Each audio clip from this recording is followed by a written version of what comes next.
So my name is Pete Mernedakis. And how long have I been a musician? Now that's a great question. Because I started singing in choirs in 5th grade. So it goes way back. And I was a vocalist. I loved to sing, and that's what I did. For many, many years I sang in all choirs all the way through high school. And I sang in a lot of outside choirs like the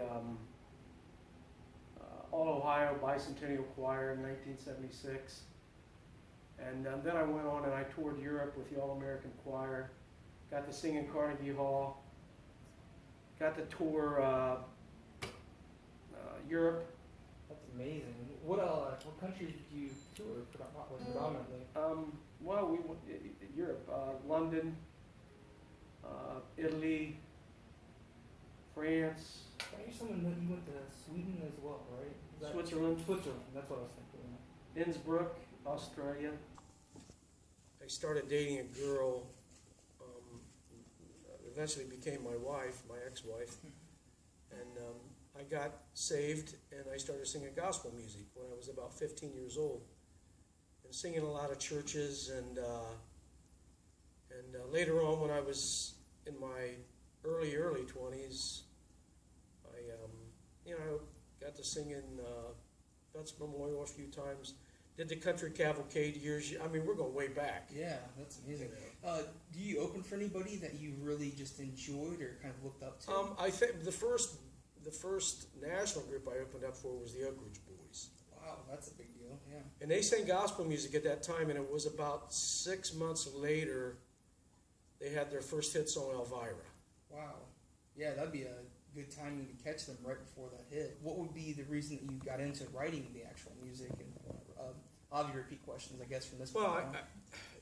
Getting into writing music is just, I think, comes naturally. It's not really something you probably think, I'm going to write a song. Yeah. It kind of comes to you. And my first song was, I wrote, it was real bubblegum. It was, I think I was about 12 years old, and I was dating a girl. Her name was Kim. And I wrote this little song, I Remember Your Eyes. It was real kind of quirky, you know. Yeah.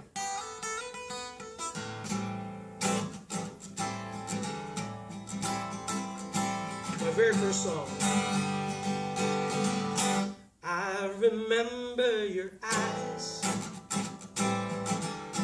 What a merry surprise.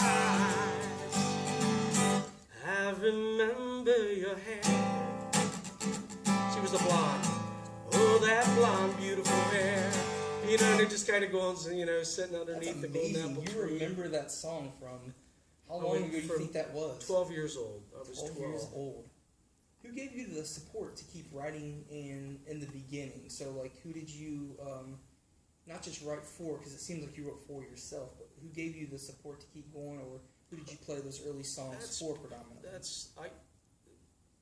Initially, it was my first wife, Carlene. And, you know, because I started singing gospel music, I kind of turned my life around. It wasn't that I was a bad kid or anything, but I needed something. You know, I knew something was missing. And she inspired me to write songs, and she wrote some really great songs herself.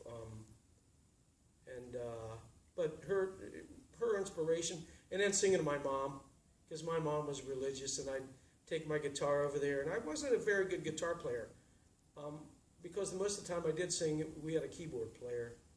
So I didn't play a lot of guitar. I played a little bit of guitar. I was good enough that, you know, I could do some simple stuff, you know, maybe a little more than simple.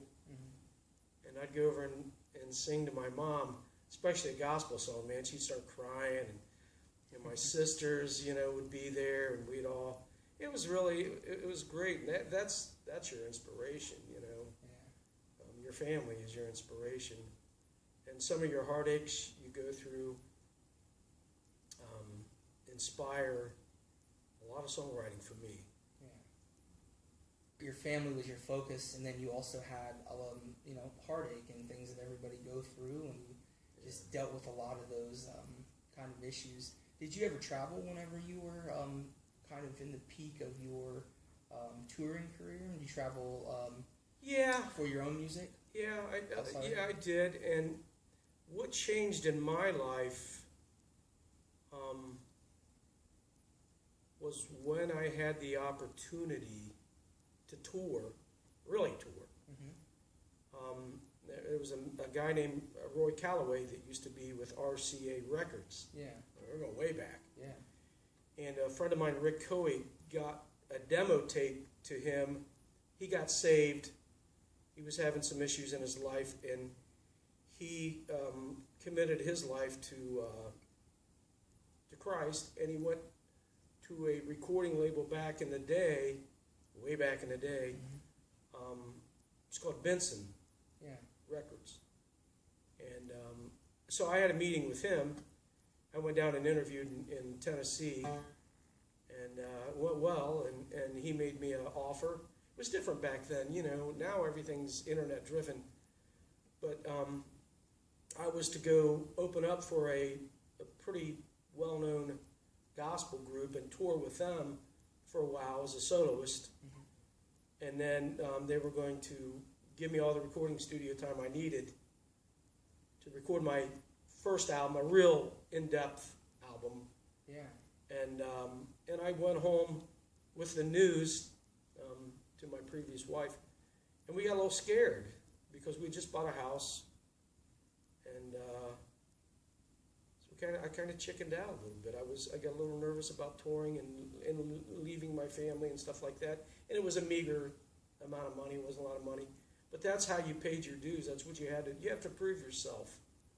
And so what happened after that is I continued to sing gospel music for a while, and then later on I got divorced and got remarried. And I didn't do anything for almost 27, 28 years. And it wasn't until 5 years ago that, the family's grown, the kids are grown. And I felt like, well, this is my turn to see what I can do. Right. Would you explain your sound in about 5 words or less? It doesn't matter if it goes over. Motown, gospel, rock and roll, and a little flavor of that choir voice, But I love Motown. Yeah. Back when Motown was just the thing. You remember Al Green and Donna Summers and a lot of the great vocalists. Music is not necessarily whether you're singing rock and roll or gospel or country music or whatever. For me personally, it's how well you do it. Right. Do what you do well. And but I think my experience singing gospel music and singing in choirs and training my voice helped me a lot. And I was an athlete. Right. So that helped, that helps too. But now I'm not, as you can see. But you had a great athletic career early on. That's also a thing that should be applauded. Whenever you get into an art, sometimes it's highly uncommon to see dual talent like that. Like you were a wrestler, you were really contributed, and you had some major success in that. In addition to that, you've had, I would say, considerable success in the music industry as well early on. Because I've done a lot of side research, things like that, and kind of looked into that. You did pretty amazing stuff early in the day. And then when you were in the process of songwriting early on, what part of that process did you enjoy, and what part of it were you just kind of like, man, this is tiring, or this is strenuous to me, or how did you feel about the process of songwriting? Songwriting, that's a great question. I don't know that I thought about it a lot. It's one of those days when for me it was a loss. If I lost somebody, a breakup, a death.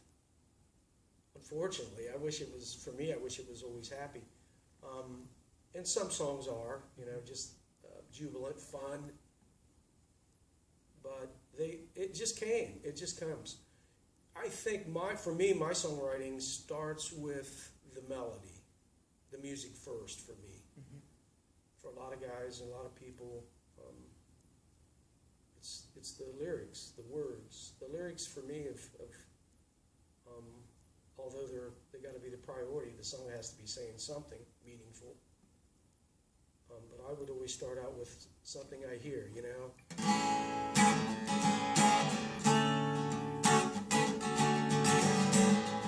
mean, I played. It's a song I've written now. It's called Tinkerbell and Peter Pan. Mm-hmm. Before Before the last Tinkerbell and Peter Pan song that came out, I wrote this probably 6-7 years ago, and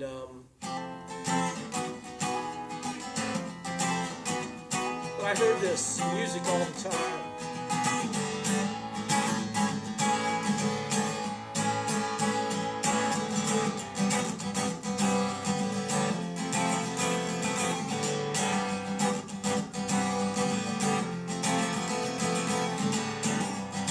So what happens, you got the music for me, and then so I had this, I must have had this, I must have played it for a couple of years before I ever put lyrics to it. Yeah. And the lyrics were, man, they just fell out. I mean, when they came, they come. And I've had other songs that I've had melodies that I've played for a while that I had a theme or an idea, and I might have only written down part of that idea on a piece of paper in a notebook, so I had it to refer to, and go back and look at it maybe on another day, maybe a week later, maybe a month later. And when you're inspired, it's funny how our mind works. Jubilation, man, when you're jubilant and happy, your mind starts working and everything just kind of spew out. When you're sad and hurting, it's almost the same way. There's just your thoughts are a little different. Yeah. In relationship now, not to your music, but others' music, what are some of your favorite songs to cover? The ones I do well. Well, yeah. The ones that I know that I'm confident that I'm doing well. I love Sweet Melissa. I do Sweet Melissa, and I do it different. Everything I do is a little bit different. It's me. I'm not good at covering people. I don't want to copy exact. Otherwise, you might as well just listen to them do it, right? But I have so many songs I love. I love to sing my Motown songs. I love to sing the songs that I've written. But when you sing a song that you've written and you're in a food, drinking place, whether it be a winery or a restaurant or whatever, people aren't paying as much attention to the lyric to the song that I've written because they're busy. Whereas if I play something that everybody knows, that's a little bit more fun. Yeah. Or, I've also sang like at parties and where I have a captive audience, and then I play some of my stuff, and it's great. It's great. It's I wrote a song here recently. It's about a year old now. It's called "The Family," and it's about how I grew up with my sisters and how our family was split up. Our parents got divorced when we were young, and my my three sisters, my stepsister, on down the line later on, my three sisters went and lived with my mother, and I lived with my dad. And my dad remarried, and then I had a bunch of stepbrothers. And but the thing that was always study, and has always been study for the rest of my life, is my sisters and our relationship, and how when we lost our dad, how we were all together, the family, holding hands, and when we lost my mom and other losses, cousins, and the thing that always stayed consistent is the family. And I don't think that's so much different than most other people. It's your family that you stick together and you keep walking, you keep marching on. And that song was inspired very, very much. Shortly after we lost my mom is when I wrote that song. And it's a beautiful song. And people, when I sing, even in a noisy bar or whatever it may be, I try to preempt it a little bit of what this song means to me. And a lot of people pay attention, and a lot of people cry and love that song, and I love it. And so that's, you asked me earlier it's probably the best question is, what's your favorite song now? Because it changes. I kind of have that lined up here. I guess we'll throw that out there because I was thinking about asking you based on some of the things you're saying. So, say I turned on your music device of choice. I don't know if you like CD, MP3, whatever you prefer. What are 5 songs that I likely would see, or different artists or songs I would see if I saw you recently played? Maybe like some that you just enjoy listening to. 5 songs that I would enjoy listening to. Well, I love Keith Urban. Now, I've just kind of, started paying a little more attention to his music, and there's a lot of songs that he does. He's a great musician. He's a real musician. He's, not only is he vocally talented, but he's a student of how to play the guitar, and he's a great guitar player. And I've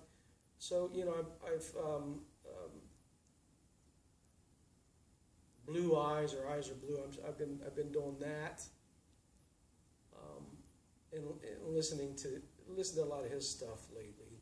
Oh, here's one that I never.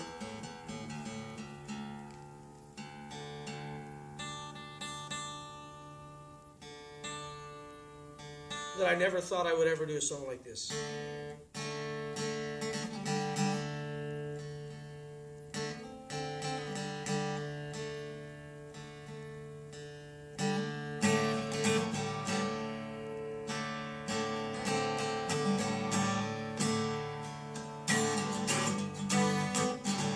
Copperhead Road.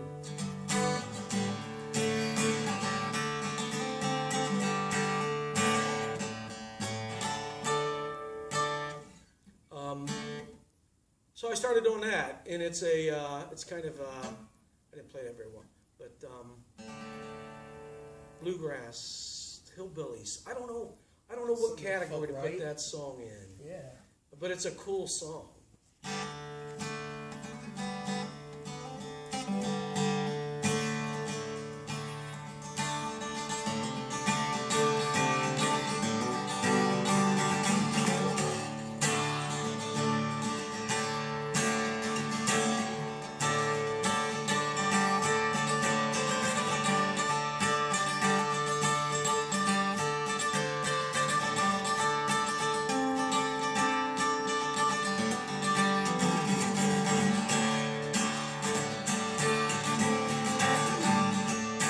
My name's John Lee Pettimore, same as my daddy and his daddy before. You know, it talks about back in the Prohibition days when they made booze, when they made alcohol. And this song is old, and I heard it maybe a month or so ago. I said, damn, that's cool. That's a cool song. And the lyrics are cool throughout the whole song. It's really neat. So sometimes I never know what I might do. You know, if I can do it well, I'm confident. That's what I do. I don't know if you feel like answering this. You can keep these next 2 questions I'm going to ask you. You can keep them pretty short. You don't got to go advance, or if you don't want to answer them, they're the least relevant questions. The rest of the ones I have actually. As long as it's not about my sex More life. advanced, yeah. But I got a song that's called Ecstasy. It's pretty crazy. yeah. Do you ever get nervous whenever you're in a crowd? Always. Always. Always get nervous. I don't care if it's rarely that I don't get nervous. Rarely. Yeah. Definitely 95% of the time I get nervous. And it doesn't matter if it's 5 people or 500 people. And then the next one was, what is the most trouble you've ever gotten into? Can you think of that? Yes. When I was in 8th grade in science class, me and this kid didn't get along too well, and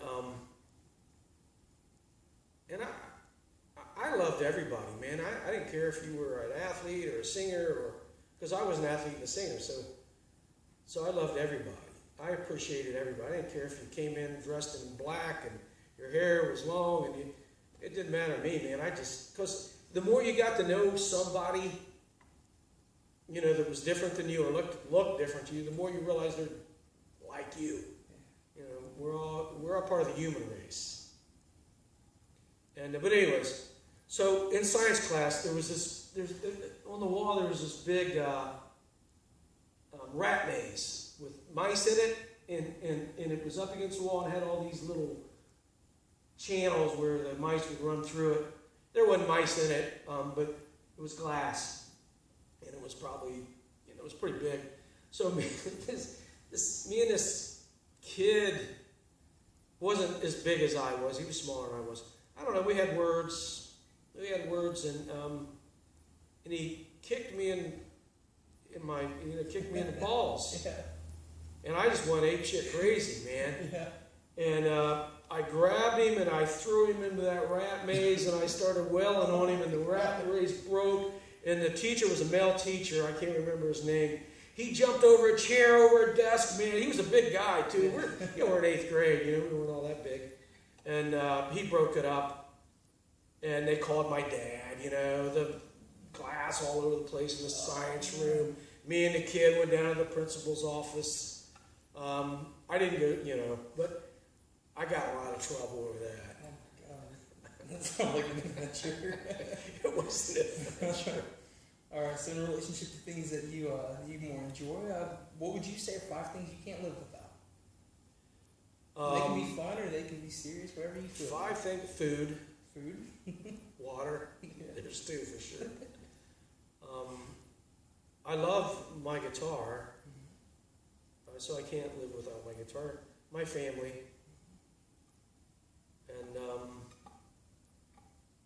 I don't know. I that's 4, right? That's 4. Yeah. My music. Say you're on your own accord and you're in the car, bar, just hanging, or you're karaoke, or even in the shower. What's your shower tune, your car tune? Like what would you sing if it's like just you enjoying yourself? You have one that you like, certain songs that you like to just kind of sing to yourself? I constantly hear melodies in my head, like Keith. It's generally what song I'm learning.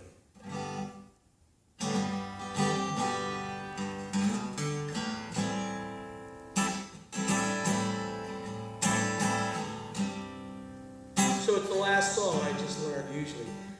That's what happens to me. I don't necessarily have a song I sing all the time. It's whatever business is going on or what I'm trying to learn,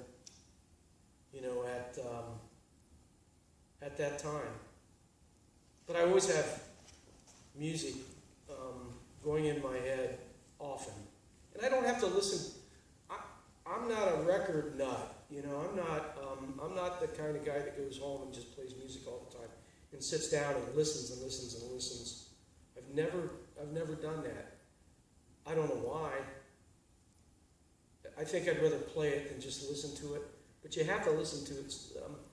Obviously, if you're going to, do your music, you have to listen to the songs and all that. But I think a lot of musicians spend a lot of time listening to music, and I think they could get better from it. But in my head, that goes through my head, it's generally the last song that I'm learning, that I'm thinking about, or it may be a song that I'm not doing real well. I'm thinking in my head, you know, you're missing this chord, you're not singing that right, you're not doing this right, and that's what I hear. But when I'm in the shower, I usually don't sing in the shower. What's your favorite thing to do whenever you're not writing, producing, performing, things like that? Is there anything that's your personal interest that you just either enjoy doing? It could just be work. Like, is there something that you like aside from music? Yeah, lots of stuff. I love biking. I love riding a bicycle, not motorcycling. I love cooking. I like to cook. I love to golf. I love playing golf. Nothing like going out with your buddies on a Sunday morning and the weather's nice out and it's early and it's not hot yet, and hanging out with your buddies and talking to your best friends. And I like socializing. I love going to signatures, and I love hanging out with my family. I love hanging out with Timmy and Heather, and so I got plenty of stuff to do all the time. Awesome. And then, do you have like a kind of a life motto or anything like that, or some advice? If you don't be a thief and be honest.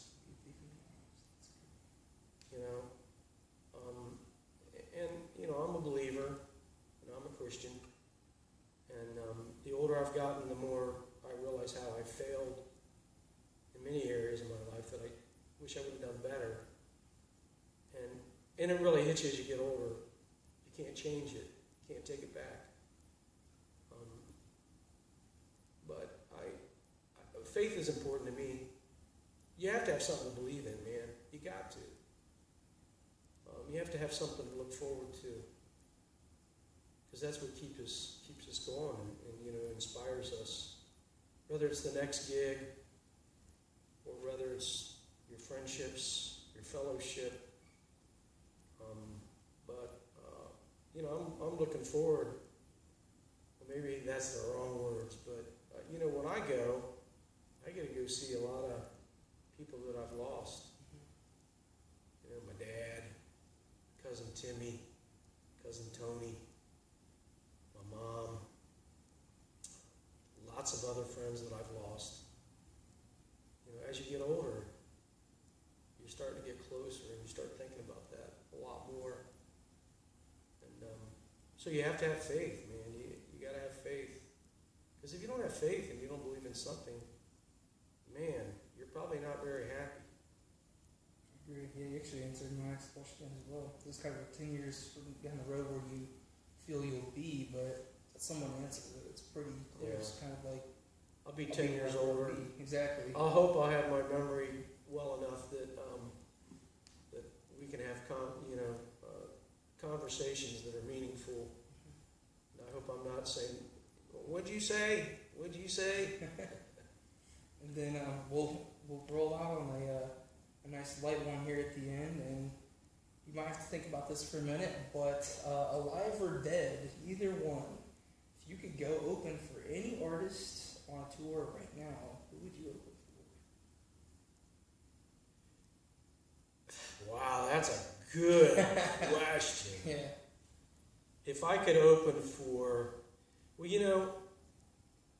I wish I could have opened for Bruce Springsteen back in the day. That would have been cool. Yeah, peak era. Like Springsteen. I love his music. Mm-hmm.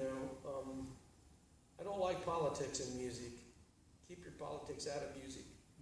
We're not politicians. We're musicians. So I don't like. I keep that separate. I'll tell you somebody that I would love to see. That I have great respect for. I mean, great respect. And when you look at her life and how she conducts herself still today, it's Dolly Parton. Dolly, man. Dolly's got it going on. She is probably the best representative of how musicians should behave. I agree. And I wish I would have got to see Elvis one time, man. Just I wish I would have got to see him.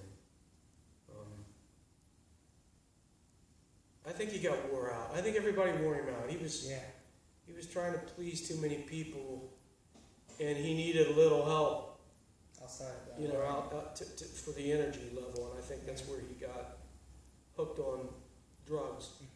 You know, when you perform, it requires a lot of emotional energy if you're really, giving it all.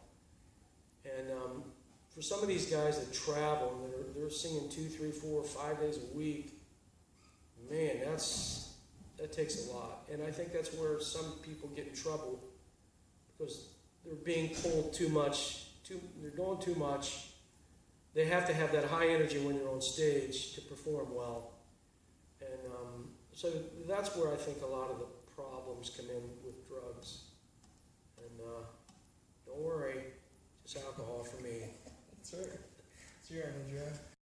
Pete, thank you. That was an amazing interview.